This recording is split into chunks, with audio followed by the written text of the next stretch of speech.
So when I was coming up with the topic for this session, and actually going way back when the whole idea of unlocking potential and unlocking growth came up, it started with one question to myself. What would I do with 10 additional hours in the week without losing any momentum on anything else? And that's the question that started the creation of an approach, which I'm going to share with you today, that hundreds of high-performing operators are using, not just to save time, but to unlock growth.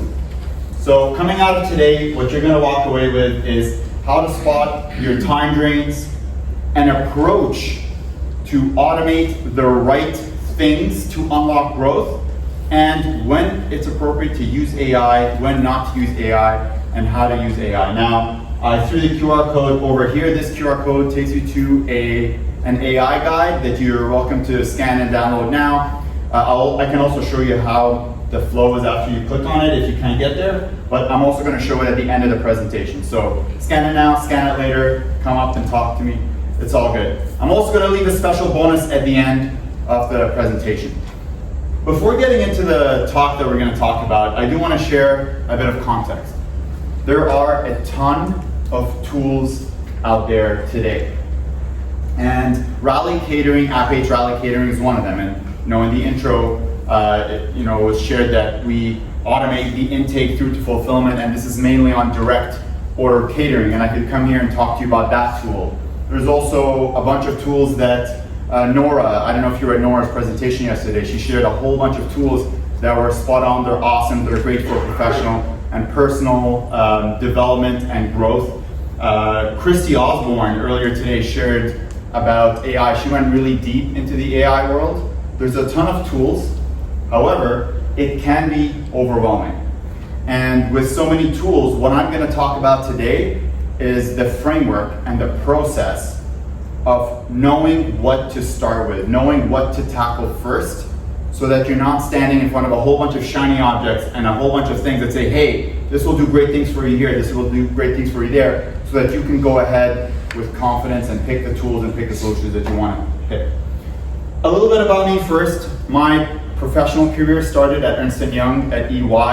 I was working in consulting and business improvement, and my whole job for about 10 years was working with dozens of companies on how to do more with less, how to improve results with the same or fewer inputs.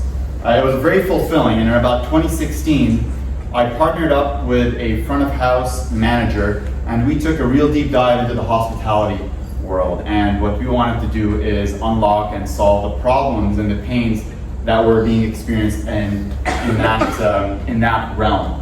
And this isn't a story about how how I got into hospitality, but more of a story of when I started my own business, the buck stopped with me, and all of the stuff that I would work alongside C-suite executives, directors, operators in my past life kind of hit home. I was wearing multiple hats. It was insanely overwhelming, especially for the first few years. And at the same time as all of this was happening, I started my own business. I wanted to start a family. I wanted to get in shape. I was a lot heavier back then.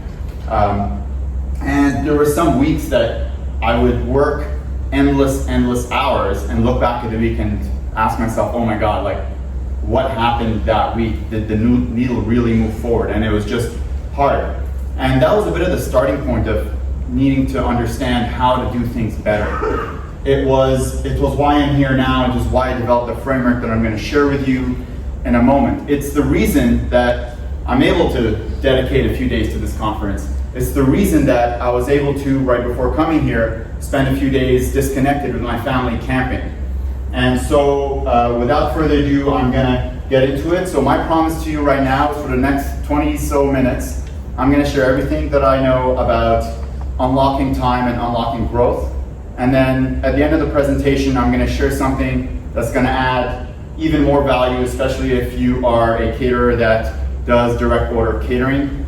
Is that cool, everybody here? Yes. Awesome. I only got a lot. Is that cool, everybody here? All right, there we go. Some engagement. I love it. Okay. So the model is called the Time Back Flywheel. By the way, these slides are available in the app to download. They posted them there, so you don't have to take too many pictures. Time back flywheel is something that was developed after tons of long hours and realizing that I need to do things better. The first step of the time back flywheel is spot the time drains. It's to identify the things in your day-to-day life that are draining your time, sucking your energy. And these aren't the things that you think you do, these are actually the things that you do. And we'll get into how to do that in a minute. Step number 2 is to map and rank them. Not all activities are created equal, and understanding their impact on your life and your business are going to be the key to unlocking the right things first. Last, but definitely not least, automate, delegate, or delete. Now, this might look really silly and really obvious and really easy, and you might say, hey, cool, let's, get efficient.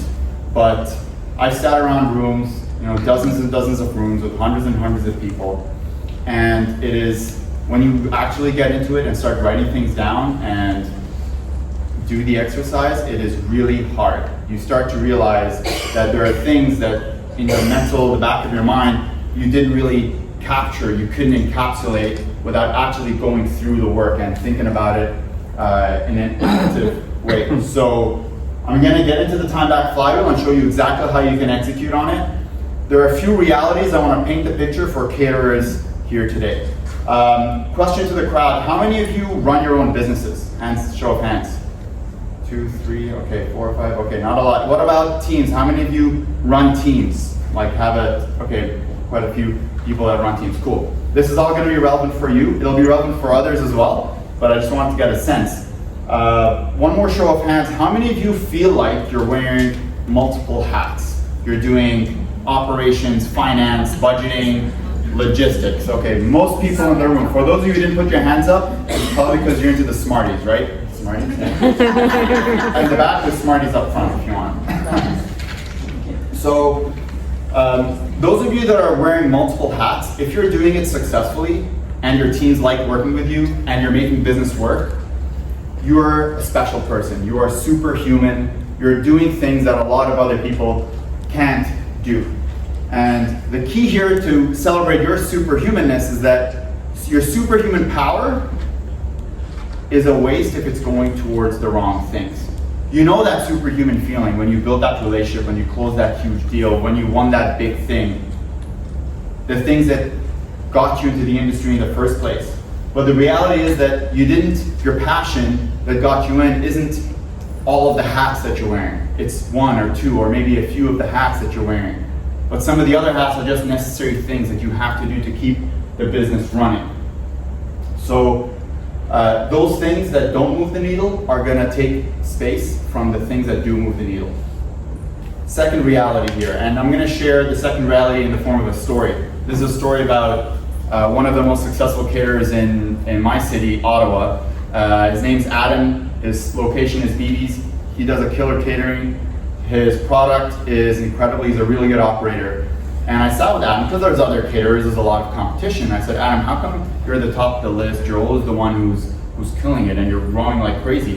What's your secret? And he said, well, usually when customers or prospects inquire, they will send me and 1 or 2 others an inquiry. That's just how it is. But what Adam and his team did, they built a system, they built a process to make sure that they were 9.5 times out of 10, the first to respond with the right response that will get them the deal. And Adam said, we're the first to respond. Yeah, we have a good product and everything, but the reason why our success rate is now much higher is because we're the first to respond. And so that immediate response time is a key thing in the world of catering and events.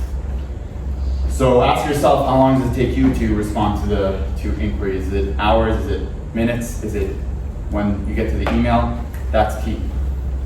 Third reality, and then we're going to get into the method. And you know this, you've felt it. Think back to your last couple of quarters. Think back to the largest catering that you've done in the last 6 months. You built that relationship. You were probably the one that was involved. You were hustling, you worked the sale, you put the proposal together, and you closed the deal, and it took a lot of effort. but you know it was 100% worth it. But the reality is that not all of the orders that you get or inquiries you get are created equal, but they still take the same steps. Even though the steps might not take as long for the smaller ones, they still take the same steps, but the smaller ones don't move the needle as much. I'm not showing this or saying this to say you should stop accepting small orders, but if you can't change the steps that need to be taken, you can change the way that the steps are done. And I'll get into that in a bit of the automation part of the presentation.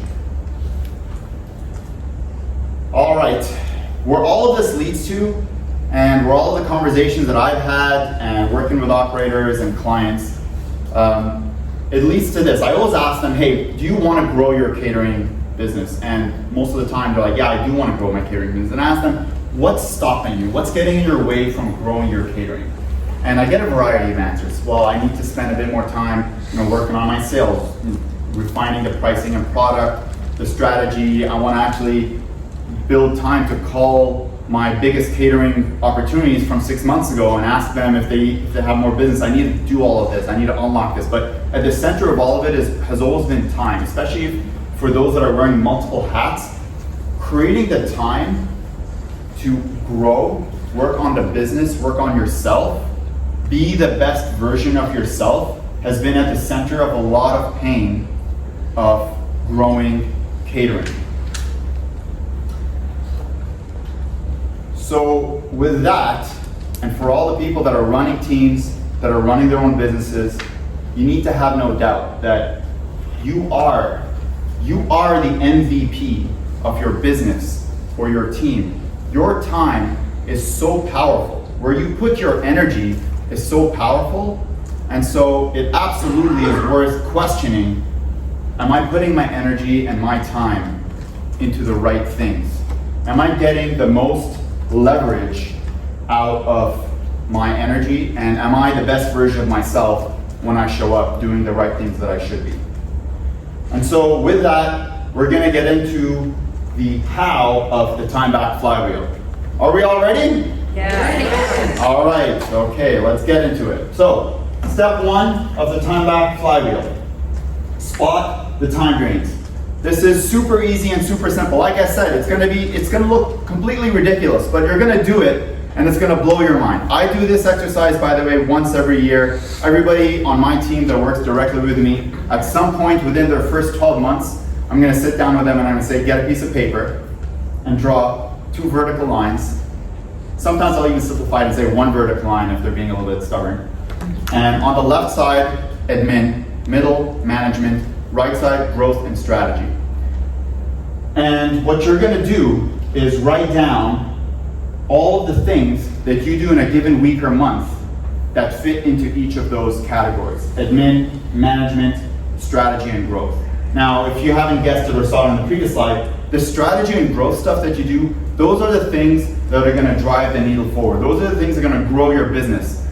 And the stuff on the left side, admin, are the things that you may absolutely need to do in your business, but they're gonna be the things that are administrative, the things that don't necessarily drive your passion for the business, but they're just part of your business. Now, the examples I gave here are more geared towards a corporate catering outfit, but this is supposed to be yours, right? So whatever you see here, I mean, this isn't your situation. Everybody's situation is gonna be different. When I did this for the first time, I found that my admin list was triple the size of both of my other lists.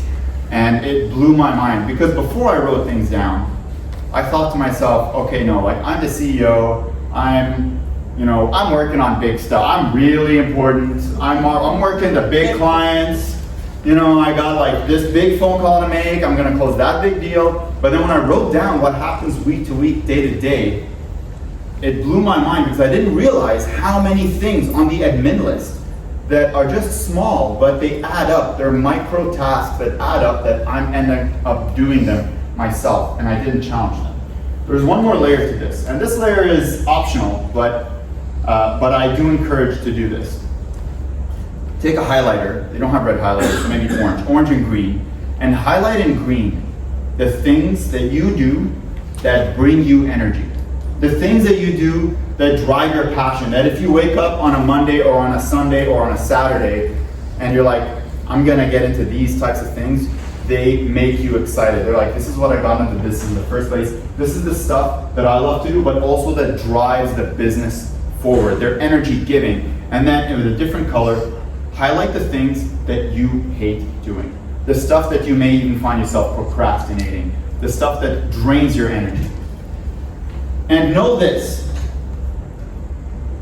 your reds could be someone else's greens. So know this, just because you don't like doing something, there are people in this world that'll see the stuff that you're like, yeah, I don't like doing this, that are like, this is what I wake up for. This is my jam. Okay, we'll get back to that in a second. So now you've identified your activities, what gives you energy, what doesn't give you energy, the things that are admin, and the things that move the needle. Next, you want to go to the map and brand. This is step 2. Now this may seem a little daunting, but the key things are, take 5 to 10 of the things in the admin. The goal here is to crush the admin side. You want to be focusing your energy and time on the stuff that moves the needle, the big things. So write 5 to 10 of those things down, and write down how you do them today. So for example, I gave an example of, hey, for people that are ordering for my corporate catering, right now, today, they go online, they see a PDF menu, and they either send me an email or fill out an intake form, and I get the form, and I go back and forth a few times by email to get to the point where I understand what they want and I can quote them. That's the process today for quoting. And imagine what the possibility could be tomorrow. You can really just think about it. You may not know, you may need to do a little bit of research, and now information is at our fingertips. We have access to so much information in the world. You can just imagine what the possibility is. And so you're gonna fill out 2 columns, but the most important one to start with is impact. If I solved this today, if I automated this, if this went off my plate completely, if the amount of energy or time that I spent doing this disappeared or got completely vaporized, what impact would it have on my time, on my energy, on my business? If I could get all the way to the point of a quote in an automatic way for my corporate catering, what would it do? It would bring me revenue, but I'd be able to focus my energy and time on the stuff that I need to curate and create. And that's not a repeat business activity. High impact. I'm still getting the revenue, but I'm taking a fraction of the time. I'm reviewing and approving, and I'm moving on into the fulfillment stage. So you do that, you map the impact, and then what you can do with this is draw a 4 square. So this is going to be your heat map for prioritization. The stuff that is high impact, low effort, that's the green zone. The green zone are the things that you want to prioritize first. Those are the pains or the problems or the activities that you're like, hey, high impact if I take care of them, low effort to address them. It's going to cost me low amount of money, it's low risk, it's going to take low effort. So that effort is money, it's time, it's the things that you need to do, disruption, it's the things that you need to do to address the activity. And you're going to end up with a heat map of, hey, now I know what I need to do first, second, third, and fourth. So instead of starting from a point where you're looking at, hey, there's all of these solutions out, because there's a solution for so many things. There's automation opportunities for so many things. And we'll get into AI a little bit, but you can find solutions for things. You can build, you can hire out, you can get assistants to do things. But knowing where to start and knowing what are the things that are going to be the biggest impact on yourself and your energy and your business is a place where you can take action with confidence. So where do you go from here? There's a bit of a decision tree that I shared here.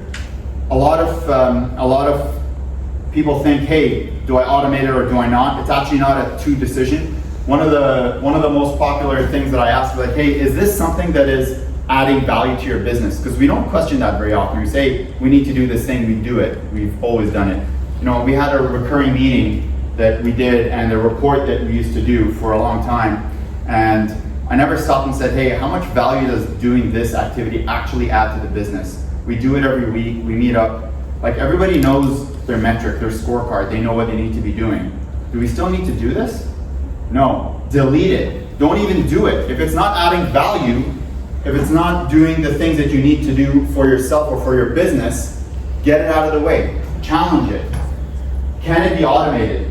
Automation is incredibly powerful, but there's not just automation, there's also delegation. And when it comes to automation versus delegation, you also might want to ask yourself, just because it can be automated, is there a learning opportunity to delegate this type of a thing? Like proposals, for example. Proposals can be automated. There's tools out there, there's ways you can do to 90% automate proposal creation, make them really beautiful, really nice.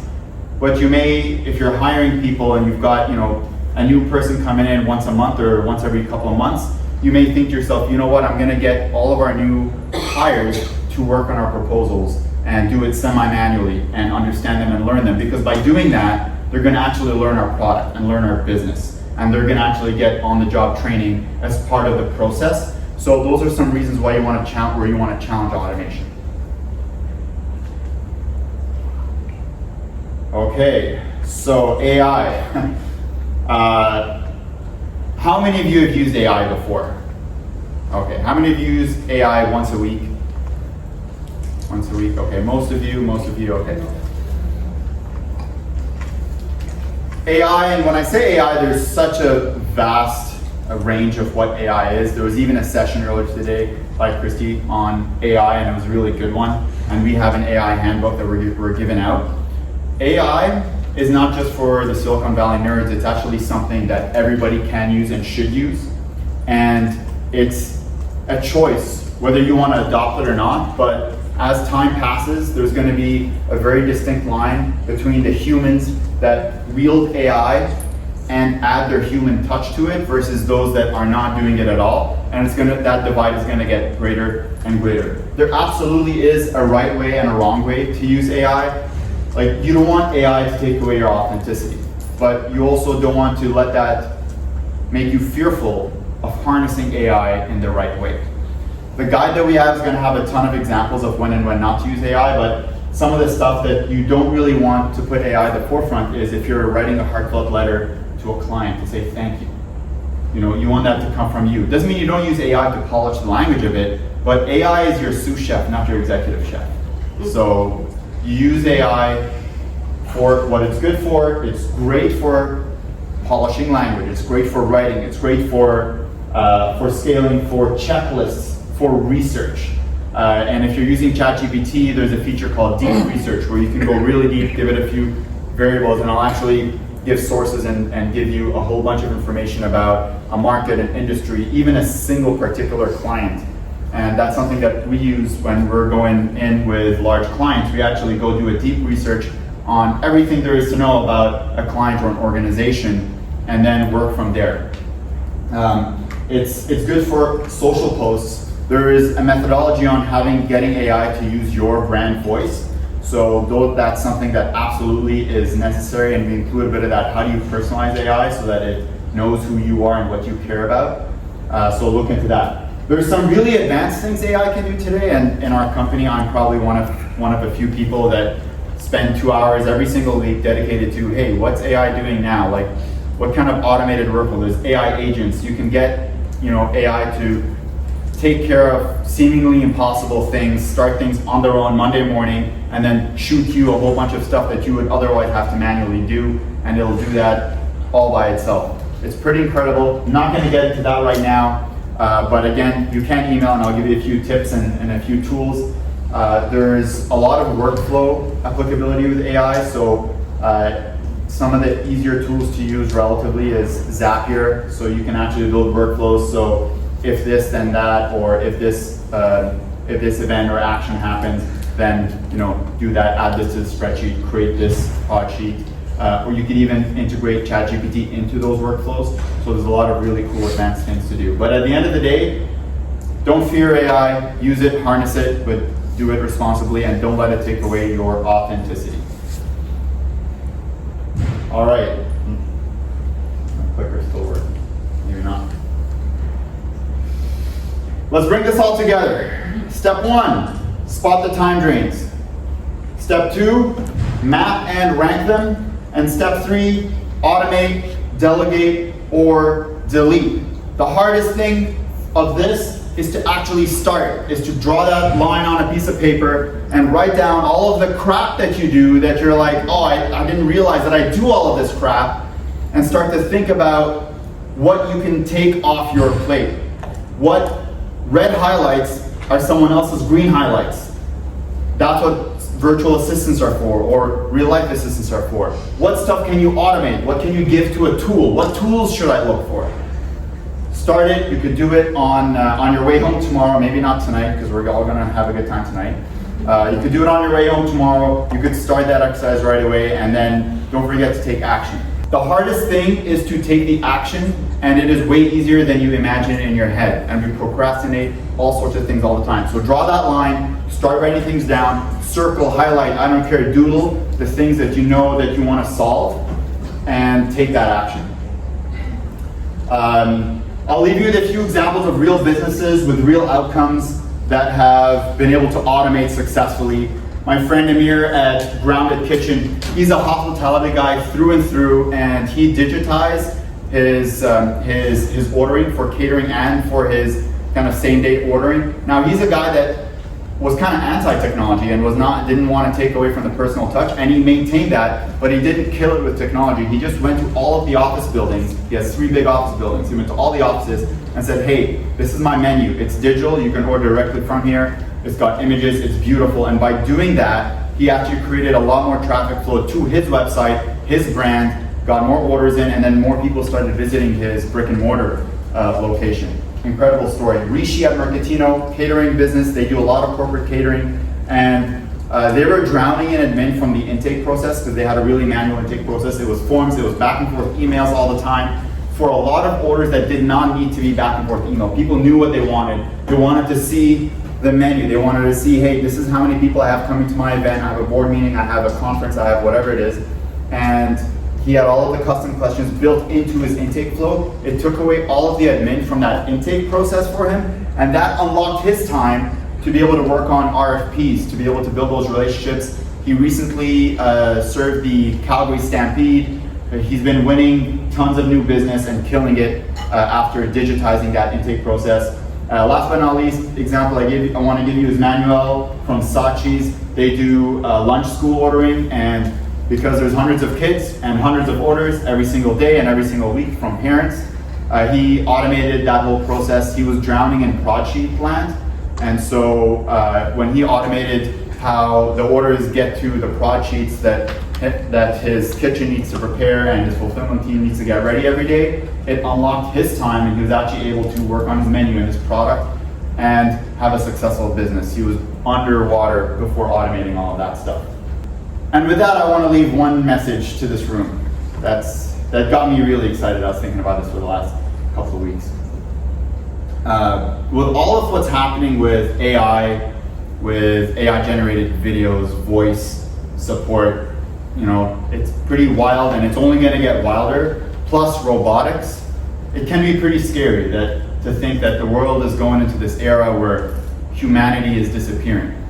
But I want to give you a little beacon here that I predict over the next 5 years, the value of human face-to-face interactions is only going to go up. People doing what we did at this conference over the last 2 days, people doing the things that you serve in catering and in events are going to value that so much more. I actually predict that we're entering into a golden era for in real life interactions, and we're going to see that industry boom, and everybody in this room and everybody who was at this conference is part of that industry and part of that awakening. So that's my prediction. Thank you so much for listening, and I'm open to